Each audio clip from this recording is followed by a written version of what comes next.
जय हिंद दोस्तों, मैं विनय मौर्य आप लोगों का इस यूट्यूब चैनल में स्वागत करता हूं। तो आइए ज़्यादा न समय को विलंब करते हुए सीधे प्रश्न पे चलते हैं।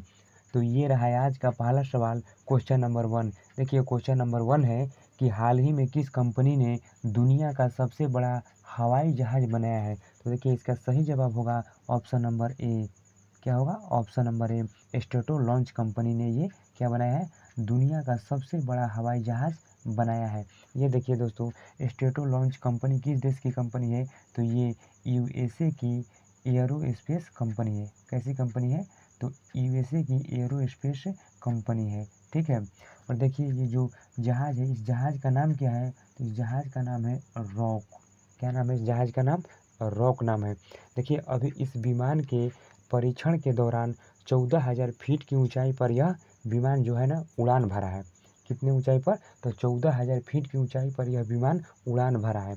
और देखिए इस परीक्षण उड़ान के दौरान ही इसने 199 मील प्रति घंटा 199 मील प्रति घंटा की गति से यात्रा की है। और इस हवाई जहाज़ का जो इंजन बनाया गया है, किस कंपनी के द्वारा बनाया गया है? तो बोइंग कंपनी के द्वारा इसका इंजन तैयार किया गया है। देखिए यूएसए आया है तो यूएसए के बारे में हम लोग जान लेते हैं। देखिए अमेरिका की राजधानी है वाशिंगटन, और वाशिंगटन जो शहर है पोटोमेक नदी के किनारे स्थित है। और देखिए अमेरिका की करेंसी है डॉलर, और यहाँ के प्रेसिडेंट कौन है? तो जो बाइडेन साहब प्रेसिडेंट हैं। 46 नंबर के ये प्रेसिडेंट हैं। और उपराष्ट्रपति कौन है? तो कमला हैरिस जी उपराष्ट्रपति हैं, जो 49 नंबर की ये राष्ट्रपति हैं। और देखिए देखिए कमला हैरिस और जो बाइडेन जी को time person of the year चुना गया है। Time person of the year चुना गया है। देखिए ऑप्शन नंबर बी में देखिए दिसाल्ट। दिसाल्ट किस देश की कंपनी है? तो ये है फ्रांस की कंपनी। कहाँ की है कंपनी? तो फ्रांस की कंपनी है। और ये इसी कंपनी ने राफेल को बनाया था। ठीक है, दिसाल्ट कंपनी ने। देखिए ऑप्शन नंबर सी में दिया है स्पेस एक्स। स्पेस एक्स किस देश की कंपनी है? तो अमेरिका की कंपनी है स्पेस एक्स। और देखिए ऑप्शन नंबर डी में है ऑल्टसम। ऑल्टसम कंपनी किस देश की है? तो फ्रांस की ये कंपनी है। किस देश की कंपनी है? फ्रांस की कंपनी है। और यही ऑल्टसम कंपनी ने ही देखिए बिहार में, भारत के बिहार राज्य में 12,000 हॉर्स पावर का एक इंजन तैयार किया है, रेलवे इंजन तैयार किया है।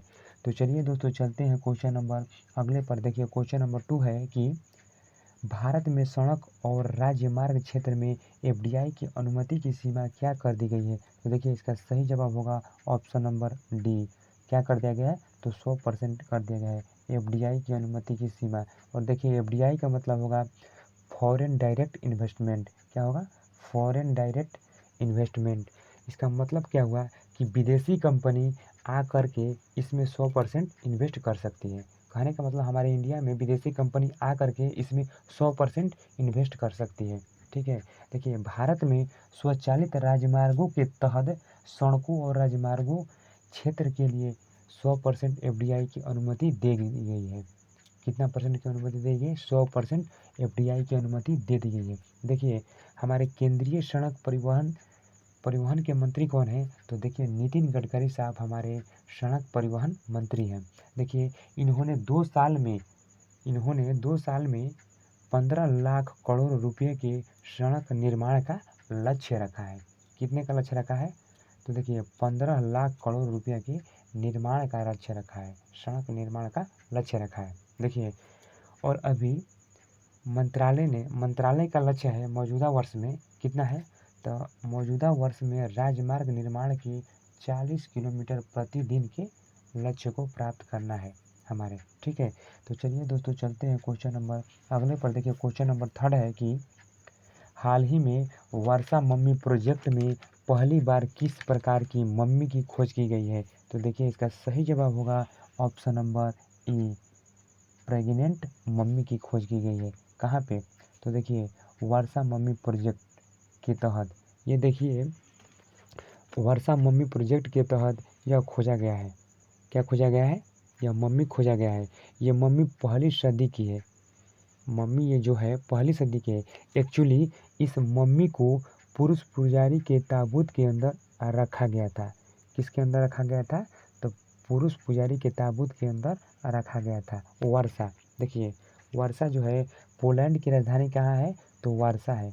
पोलैंड की राजधानी वर्षा है और वर्षा जो शहर है विस्चुला नदी के किनारे स्थित है। वर्षा जो शहर है विस्चुला नदी के किनारे क्या है, स्थित है। तो चलिए दोस्तों चलते हैं क्वेश्चन नंबर अगले पर। क्वेश्चन नंबर देखिए अगला है फोर्थ कि हाल ही में किस शहर के मैडम टुसाड वैक्स म्यूजियम में कमला हैरिस की मोम का प्रतिमा लगाया गया है। तो देखिए ये कहाँ पे लगाया गया है, तो ये लगाया गया है आपका न्यूयॉर्क शहर में लगाया गया है। किनकी प्रतिमा, तो देखिए कमला हैरिस जी का मोम का प्रतिमा कहाँ पे लगाया गया है, तो ये न्यूयॉर्क शहर में लगाया गया है। देखिए ये कमला हैरिस जी कौन है, तो देखिए कमला हैरिस जी अमेरिका की यूएसए की क्या है, उपराष्ट्रपति हैं, वाइस प्रेसिडेंट हैं। और कितने नंबर की हैं, तो 49th नंबर की ये वाइस प्रेसिडेंट हैं। और देखिए इनकी, देखिए कमला हैरिस जी की ये 3 पुस्तक है, सुपर हीरोज आर एवरीवेयर, और दूसरी पुस्तक है द ट्रूथ वी होल्ड, और तीसरी पुस्तक है smart on crime. Kamala Harris की पुस्तक है, कमला हैरिस की पुस्तक है। और ये कमला हैरिस जी भारतीय मूल की अमेरिकी नागरिक हैं। कमला हैरिस जी भारतीय मूल की अमेरिकी नागरिक हैं कमला हैरिस जी, ठीक है। तो चलिए दोस्तों चलते हैं क्वेश्चन नंबर, देखिए अगले पर क्वेश्चन नंबर 5 है कि अभी हाल ही में श्रीलंका के किस पूर्व क्रिकेटर, कप्तान और ऑलराउंडर ने संन्यास ले लिया है। तो देखिए ये लिए हैं आपके थिसेरा परेरा जी। कौन लिए हैं, तो थिसारा परेरा जी ये लिए हैं। देखिए ये कहाँ के हैं, तो ये हैं श्रीलंका के, ये श्रीलंका के हैं। श्रीलंका के पूर्व क्रिकेटर, कप्तान भी रह चुके हैं और ये ऑलराउंडर हैं। देखिए इनकी आयु है अभी 32 वर्ष। ये 32 वर्ष की उम्र में ये क्या कर लिए हैं, इन्होंने इंटरनेशनल क्रिकेट से संन्यास ले लिए हैं। ये इन्होंने क्या कर लिया है, संन्यास ले लिया है। देखिए ये 6 टेस्ट मैच खेले हैं और 16 वनडे मैच और 84 T20 ODI खेले हैं। देखिए श्रीलंका, देखिए श्रीलंका के हैं, तो श्रीलंका के बारे में कुछ हम लोग स्टैटिक पॉइंट जान लेते हैं। देखिए श्रीलंका की राजधानी है कोलंबो और श्रीलंका को सीलोन के नाम से भी जाना जाता है।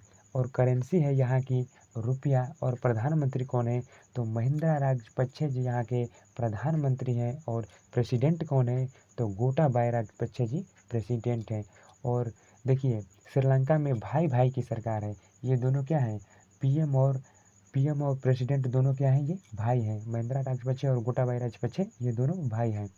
देखिए भारत और कहने का मतलब भारत और श्रीलंका के बीच एक युद्ध अभ्यास होता है। कौन सा युद्ध अभ्यास होता है, तो मित्र शक्ति युद्ध अभ्यास होता है। देखिए श्रीलंका जो है भारत को पाक जल संधि के द्वारा अलग होता है। किसके द्वारा अलग होता है, तो पाक जल संधि के द्वारा श्रीलंका जो है भारत से अलग होता है।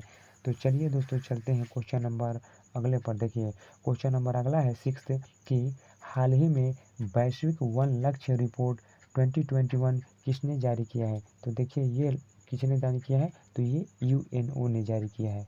क्या, वैश्विक वन लक्ष्य रिपोर्ट 2021 UNO ने ये जारी किया है। देखिए UNO यूनाइटेड नेशंस ऑर्गेनाइजेशन ने बताया गया है कि यूनाइटेड नेशन ऑर्गेनाइजेशन ने इसमें बताया है कि कोविड-19 के कारण दुनिया की जो GDP है इसमें 4.3% की गिरावट आई है।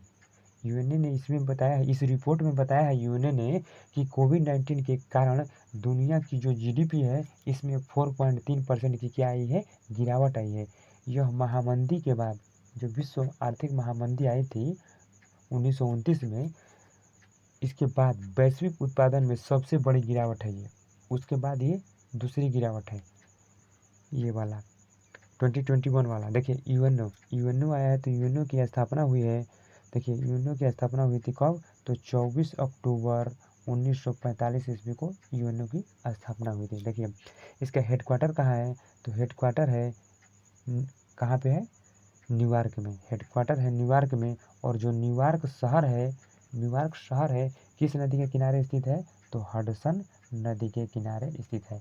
न्यूयॉर्क जो शहर है हडसन नदी के किनारे स्थित है। देखिए वर्तमान में यूएनओ के कुल देशों की संख्या कितनी है? तो वर्तमान में यूएनओ में कुल देशों की संख्या 193 देश है।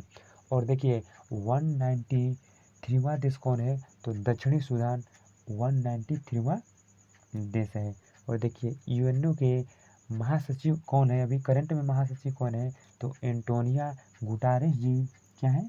यूएनओ के महासचिव हैं। और ये कहाँ के हैं? तो पुर्तगाल देश के निवासी हैं। एंटोनियो गुटारेस जी पुर्तगाल देश के निवासी हैं। तो चलिए दोस्तों चलते हैं क्वेश्चन नंबर अगले पर। क्वेश्चन नंबर देखिए अगला है 7th कि अभी हाल ही में किस राज्य ने कामकाजी पेशेवर पत्रकारों को फ्रंट लाइन कोविड योद्धा घोषित किया है? तो देखिए यह कार्य किया है कौन? तो उड़ीसा सरकार ने किया है। यह उड़ीसा सरकार ने कामकाजी पेशेवर पत्रकारों को क्या किया है? पत्रकारों को फ्रंट लाइन कोविड योद्धा घोषित किया है उड़ीसा सरकार ने। देखिए उड़ीसा सरकार ने पत्रकारों को फ्रंट लाइन कोविड योद्धा घोषित किया है। साथ साथ कोविड से मरने वाले पत्रकारों के परिजनों के लिए 15 लाख रुपये देने का भी उड़ीसा सरकार ने घोषणा किया है। देखिए अब उड़ीसा आया है तो उड़ीसा के बारे में हम लोग कुछ स्टैटिक पॉइंट जान लेते हैं। देखिए उड़ीसा की राजधानी है भुवनेश्वर और भुवनेश्वर में ही हुआ था पहला खेलो इंडिया यूनिवर्सिटी गेम्स। कब हुआ था? तो भुवनेश्वर में ही हुआ था पहला खेलो इंडिया यूनिवर्सिटी गेम्स का आयोजन हुआ था। देखिए उड़ीसा के सीएम कौन है? तो नवीन पटनायक जी उड़ीसा के सीएम हैं जो बीजू जनता दल यूनाइटेड पार्टी से हैं। देखिए अभी नवीन पटनायक जी को अभी हाल ही में हीरो टू एनिमल अवार्ड से क्या किया गया है? सम्मानित किया गया है। देखिए उड़ीसा में ही स्थित है कौन? चिल्का झील उड़ीसा में ही स्थित है जो एशिया की सबसे बड़ी खारे पानी की झील है। कौन? चिल्का झील। चिल्का झील एशिया की सबसे बड़ी खारे पानी की झील है चिल्का झील।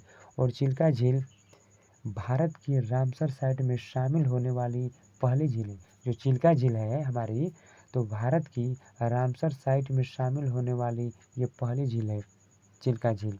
देखिए और रामसर साइट कहाँ है? तो ये रामसर साइट ईरान में है। कहाँ पे है? तो रामसर साइट ईरान में है। और रामसर कन्वेंशन कब हुआ था?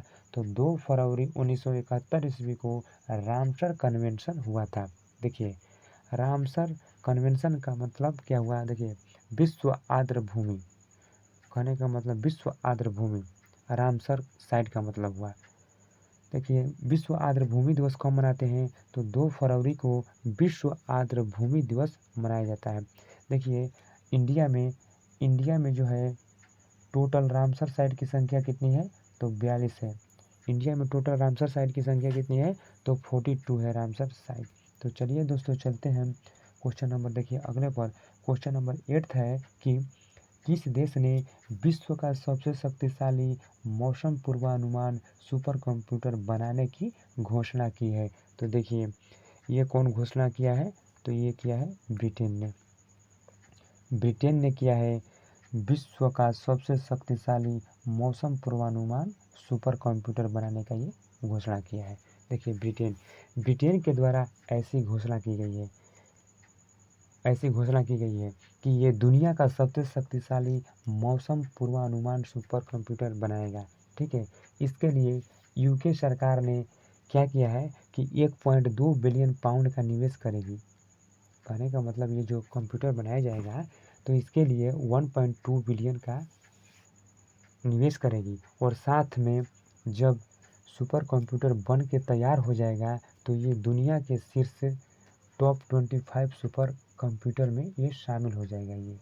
ठीक है देखिए साथ ही जलवायु परिवर्तन को बेहतर रूप से समझने में ये मदद करेगा। ये जो सुपर कंप्यूटर है जलवायु परिवर्तन को बेहतर रूप से समझने में मदद करेगा।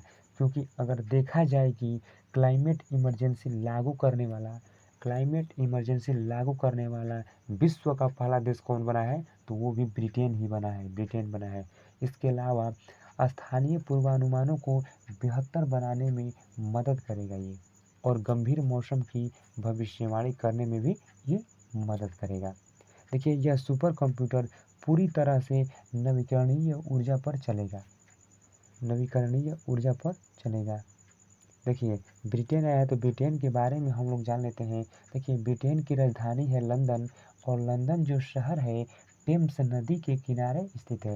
लंदन शहर किस नदी के किनारे स्थित है? तो टेम्स नदी के किनारे स्थित है। और देखिए करेंसी यहाँ की क्या है? तो करेंसी है यहाँ की पाउंड। और पीएम कौन है? तो बोरिस जॉनसन जी यहाँ के प्रधानमंत्री हैं, जो कि बोरिस जॉनसन जी भारत आने वाले थे। देखिए भारत आने वाले थे लेकिन कोविड-19 के कारण इन्होंने अपना दौरा क्या कर दिया? रद्द कर दिया। इन्होंने अपना दौरा क्या कर दिया? तो रद्द कर दिया। तो चलिए दोस्तों चलते हैं क्वेश्चन नंबर अगले पर। क्वेश्चन नंबर 9th है कि अभी हाल ही में कौन सा देश टिग्रे पीपुल्स लिबरेशन फ्रंट को आतंकवादी ग्रुप घोषित किया है? तो देखिए ये देश है आपका इथोपिया। इसका सही आंसर होगा option number A, Ethiopia. Tigray people's liberation front ये क्या है? तो इथोपिया की आतंकवादी ग्रुप संगठन है। देखिए इथोपिया ने अपने यहाँ के 2 ग्रुप समूह को आतंकवादी घोषित किया है। तो एक तो है टिग्रे पीपुल्स लिबरेशन फ्रंट और देखिए दूसरा है ओरोमो लिबरेशन फ्रंट। दूसरा कौन है? तो ओरोमो लिबरेशन फ्रंट है। देखिए इथोपिया की राजधानी है क्या है? अदिस अबाबा। इथोपिया की राजधानी है क्या? अदिस अबाबा। और करेंसी क्या है? तो करेंसी है इसकी बिर।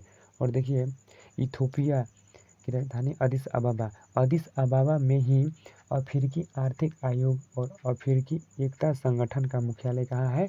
तो अदिस अबाबा में ही है, अदिस अबाबा में ही है। देखिए ऑप्शन नंबर बी में दिया है चाड।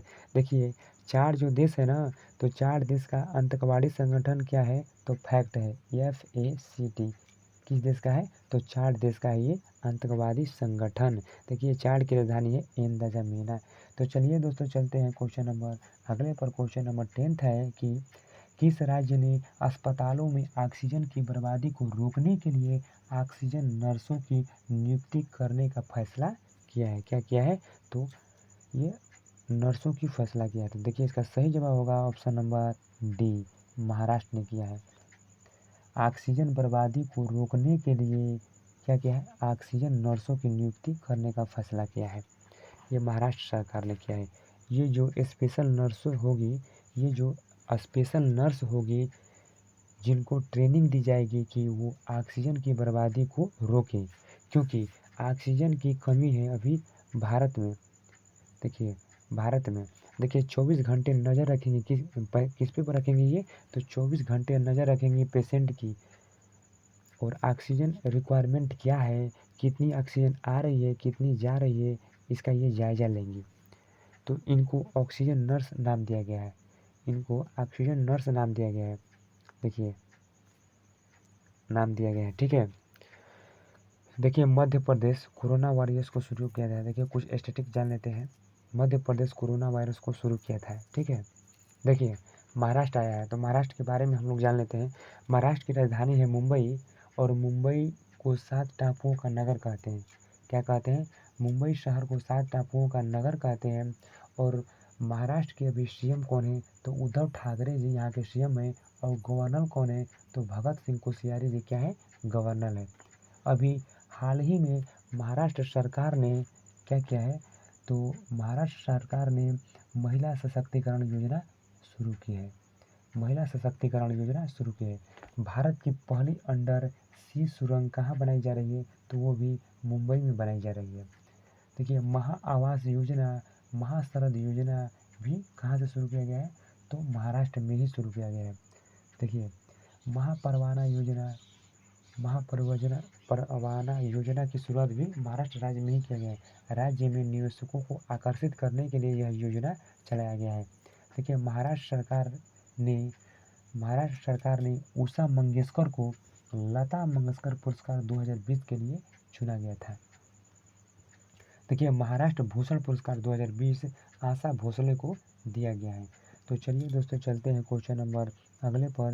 देखिए क्वेश्चन नंबर अगला है कि हाल ही में the tale of the horse, a history of India on horseback नामक पुस्तक किसने लिखी है? तो देखिए ये लिखी है यशस्विनी चंद्रा ने लिखी है। कौन लिखा है ये? तो यशस्वी चंद्रा ने लिखी है ये पुस्तक। ठीक है। देखिए डगलस, देखिए ऑप्शन नंबर बी में दिया है डगलस स्टुअर्ट। देखिए डगलस स्टुअर्ट एक और ये किताब लिखे हैं सगी बैन। कौन लिखे हैं? सगी बैन ये किताब लिखे हैं। और देखिए इसी किताब के लिए, सगी बैन के लिए इनको मैन बुकर पुरस्कार इनको दिया गया है। अभी हाल ही में इनको मैन बुकर पुरस्कार से सम्मानित किया गया है। देखिए ऑप्शन नंबर सी में है इंदिरा नुई। तो इंदिरा नुई ये पेपि पेपिस्को पेपिस्को की पूर्व सीईओ हैं। ठीक है, सीईओ थे। देखिए इनकी एक पुस्तक का नाम है my life and full work. My life and full work, family and our future, इनकी पुस्तक का नाम है। देखिए ऑप्शन नंबर डी में दिया है संजय बारू। और संजय बारू की एक पुस्तक आई थी, न्यू है। इनका पुस्तक क्या नाम है? दी एक्सीडेंटल प्राइम मिनिस्टर। दी एक्सीडेंटल प्राइम मिनिस्टर इनकी पुस्तक का नाम है। दोस्तों वीडियो यदि पसंद आया है तो लाइक कीजिए, शेयर कीजिए और चैनल को सब्सक्राइब करना बिल्कुल मत भूलिएगा। तो आज के लिए इतना ही। Thank you so much. जय हिंद, जय भारत दोस्तों।